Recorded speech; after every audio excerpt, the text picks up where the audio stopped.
Hi, my name is Brent Davis.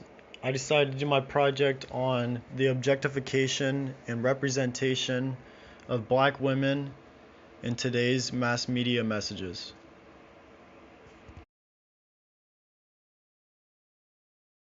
Professor Martha Nosbaum stated that anyone is objectified if any of the following 7 things happen to them.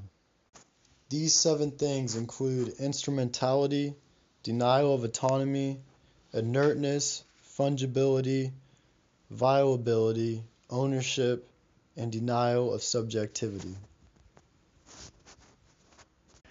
Saartjie Baartman was a South African woman who was brought to Europe in the early 19th century to be a part of the freak show.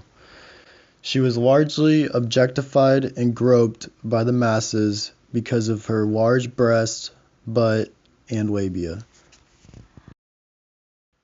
During her time in Europe, Baartman was studied as a science specimen by anatomists, zoologists, physiologists, and other quote-unquote scientists of the time. A George Cuvier concluded that she was even a link between animals and humans.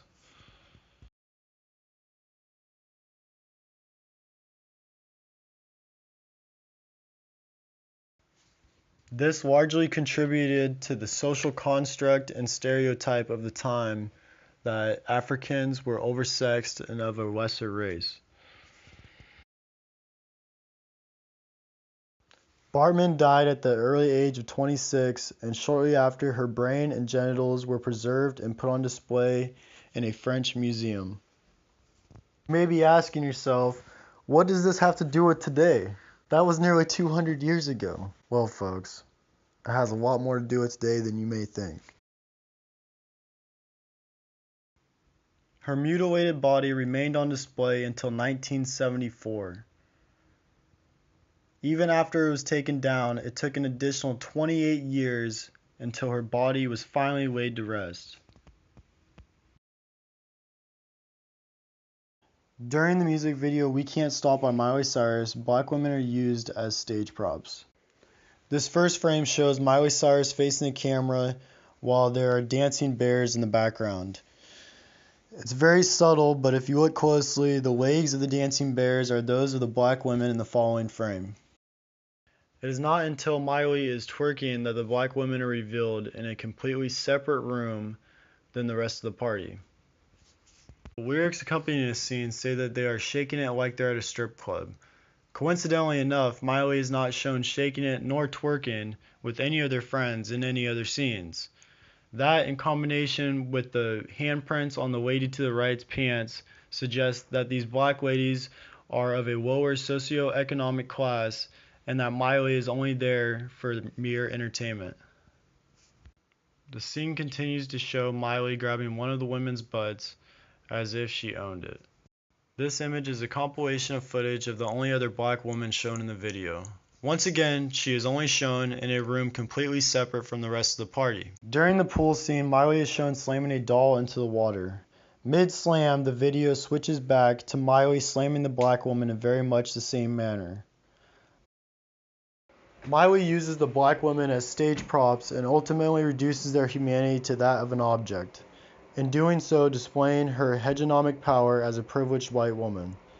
Furthermore, the black women are presented in such a way that only contributes to the Jezebel stereotype.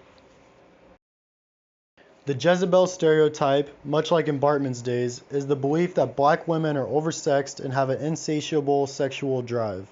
This stereotype has been used to justify the raping and sexual harassment of black women for centuries. This is one of the few largely consumed representations of black women in today's mass media. Conversely, another major representation of black women in media is the mammy figure. The mammy figure is usually a desexualized servant. The stereotype is often associated with foods such as the commonly known Aunt Jemima. Another major representation of black women is the sapphire. The sapphire is commonly portrayed as being rude, loud, sassy, stubborn, or just another quote-unquote angry black woman. think that a lot of young black girls don't have the opportunity to see just black women in really positive roles.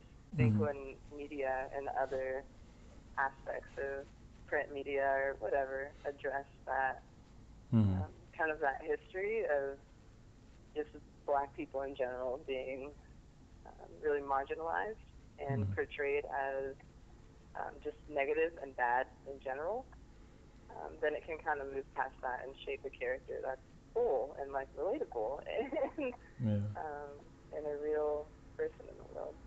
And I think that's really rare that you see shows like that or videos like that, or unless you're really looking for that. Knowing that our bodies aren't seen as a whole, more that they're seen as parts.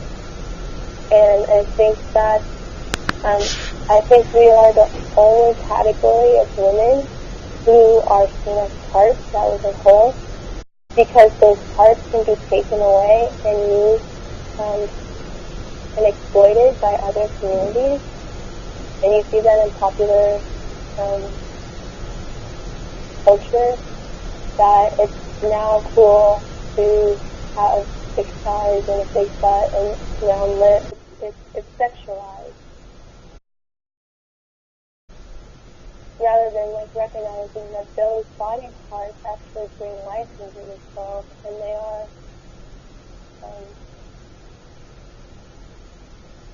so powerful in themselves.